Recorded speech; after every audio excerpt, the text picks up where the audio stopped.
You have constantly argued, and a lot of Nigerians would agree with you, that Nigeria's relative decline over the years has been due, at least in part, if not in full, to a deterioration of the rule of law and the quality of this country's institutions, a disease which has left Nigeria vulnerable to the corroding influence, as you pointed out just a minute ago, of the grabbing hand of the rapacious politician.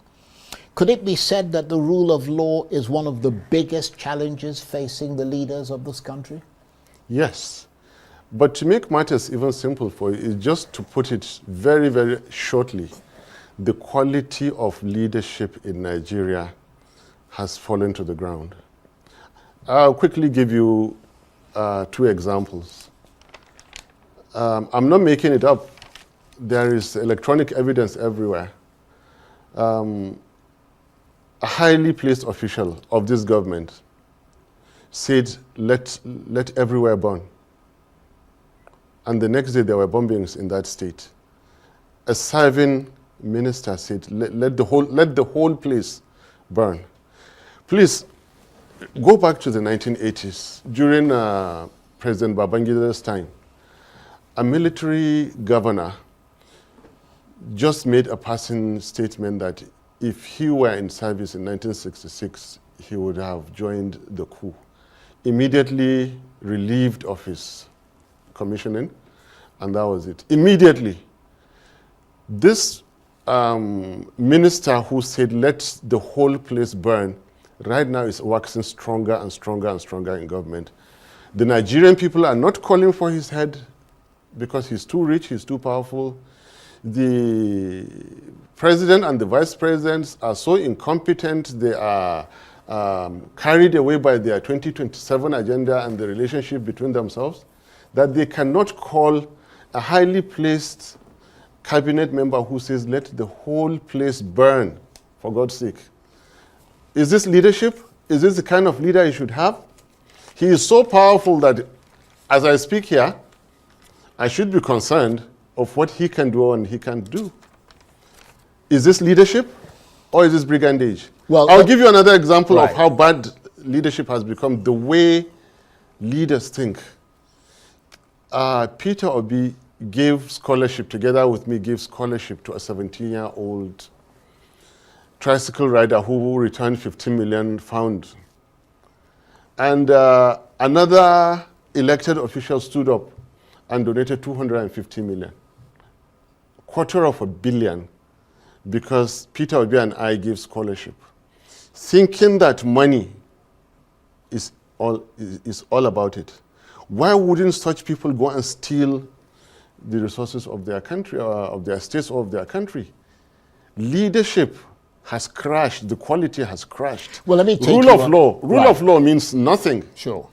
Now in Nigeria, justice, can be twisted to fit anything, to the extent that even when the Constitution clearly spells out the justice system can turn justice into injustice because there is nothing the people can do. Well, you're Nigerians. The message is, look, you're Nigerians. You cannot come out.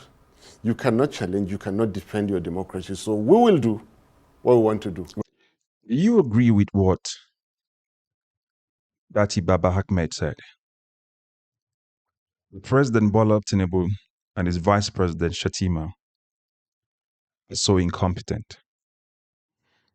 Do you agree with his analysis of the Nigerian justice system, that justice system can turn justice into injustice and there's nothing you can do? Do you agree that the quality of leadership in Nigeria has crashed? He said a lot in this short video you just watched, but let's break it down.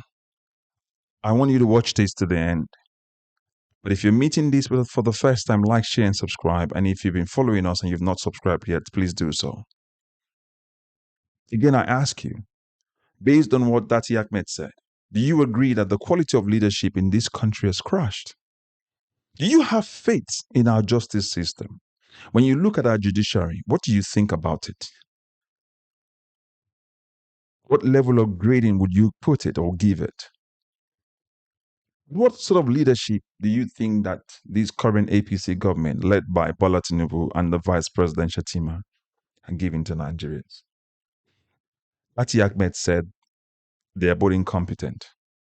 It means that they are bad at their job. So if we want to grade how bad they are at their job, if we want to think of whether they're bad at the job, let's look at the economy. You grade that based on policies. Let's look at insecurity. Let's look at the prices of food. Let's look at insecurity. Let's look at inflation.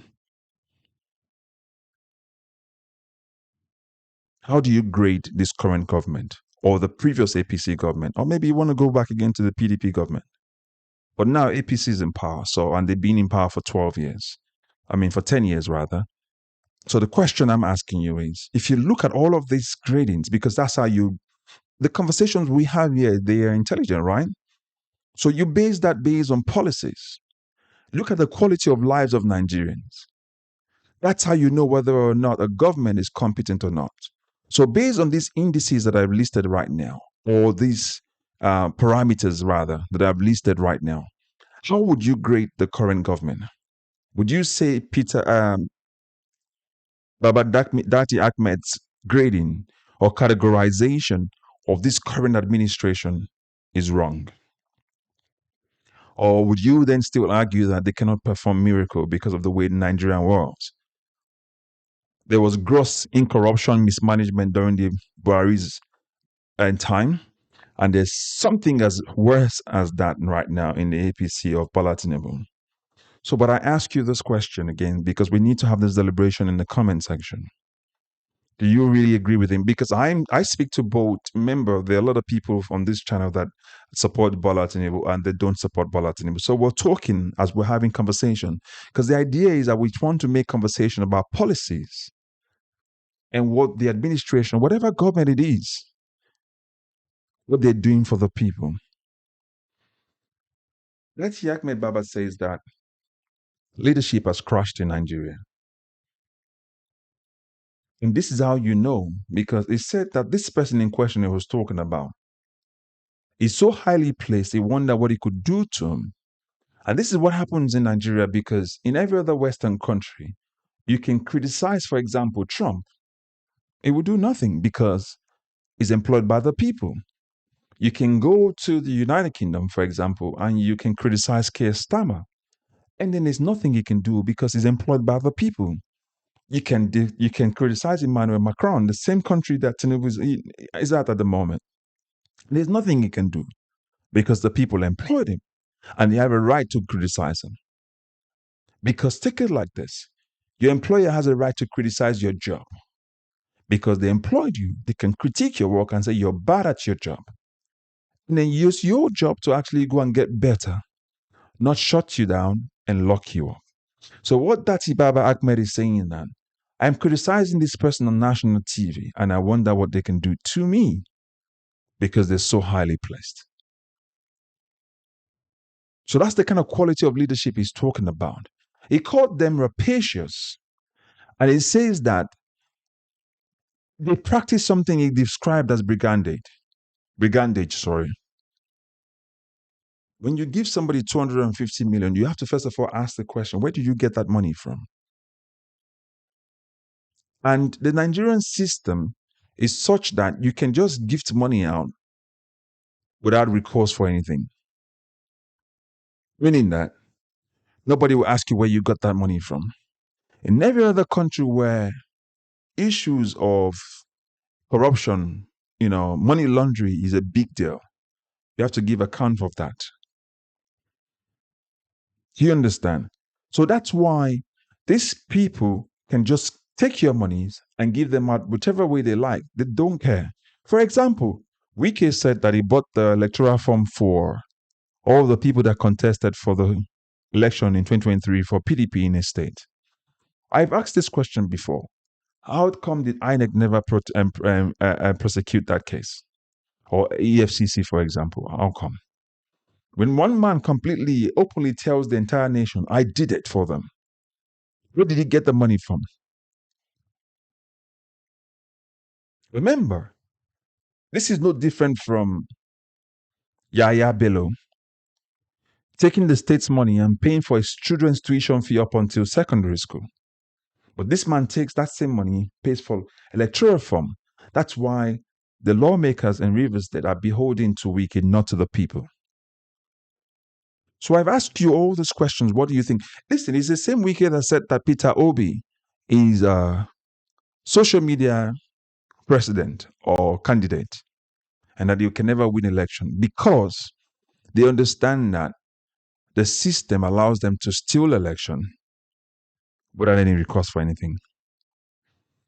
The justice system is one part we need to talk about. Do you have faith in it? Where our judiciary can twist the constitution to whatever they want it to be. Datti Baba said that justice can be turned into injustice and nothing will happen. We saw that in the 2023 election, where the word spelled as A and D was redefined by a constitution, where Abuja was meant to be the capital territory. And whoever must become president must win X amount of state and Abuja. Literally, our judicial system changed Abuja to be a state just so that Bola Tinubu can be president. This is an example of you having to look at ways where you can grade a government and see how far they will do. In looking at all the things that Datti Baba-Ahmed mentioned, if you want to see whether or not Bola Tinubu is incompetent, as I mentioned before, you bring up parameters and use those parameters to define it. You do that from the welfare of the people, the security of lives and properties, okay? The state of the nation. When you look at the state of the nation of Nigeria today, would you be able to grade Bola Tinubu A plus, A, B, C, D, or F failure? Or negative F, if there's anything like that? Those are the kind of parameters you would use to grade a government, to know whether the government is doing. For example, when you buy something from the shops that you buy things from, they send you a review and you put, like, you go Trustpilot, right? And you put the review and you say, I like it, you give what. When people review this government, or when you review this government, what sort of grading would you give it? Because in Baba-Ahmed's grading, they're incompetent. So what do you think about what he said? He said clearly, President Bola Tinubu and his vice president are incompetent. And he says the rule of law has crashed to the ground. Leadership has crashed to the ground.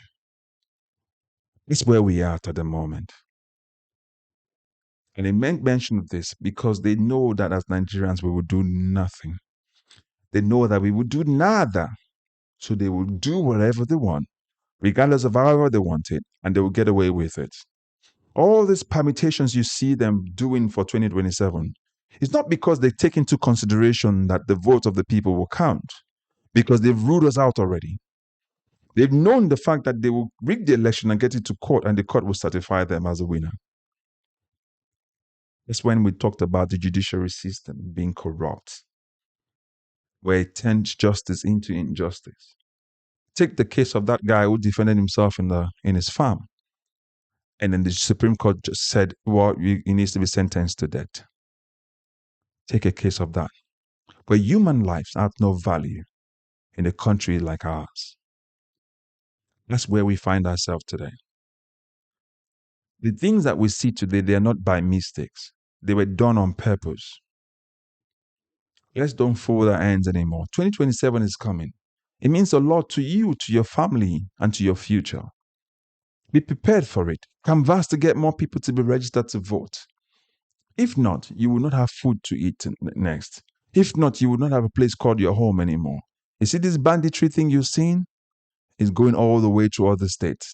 We know it's now based on resources. When they're done with whatever they need from the north, they will come down to the south. Remember, Osun State has resources. Edo State has resources. They're coming for those. They're not going to stop. You see, these killings that our government have become part of, and they will not stop, and they don't have the willpower to stop. It's coming. Don't wait until it gets to your doorstep. That's why you have to take 2027 serious and call out our government. We need to put pressure on them so that they know that we're not joking, we are really serious. So let us know in the comment section if you agree with what Datti Baba-Ahmed said. Because it's not a joke anymore. What these guys have done to Nigeria is not a joke anymore. We have to wake up and deal with the situation right now. Nigeria belongs to all of us. As I often say, if you're meeting this content for the first time, like, share, and subscribe. If you've been following us and you've not yet subscribed, please do the same. And also, share this content with other people as well. And I recommend this channel to others. As always, I will catch you up in the next video. God bless you. Bye-bye for now.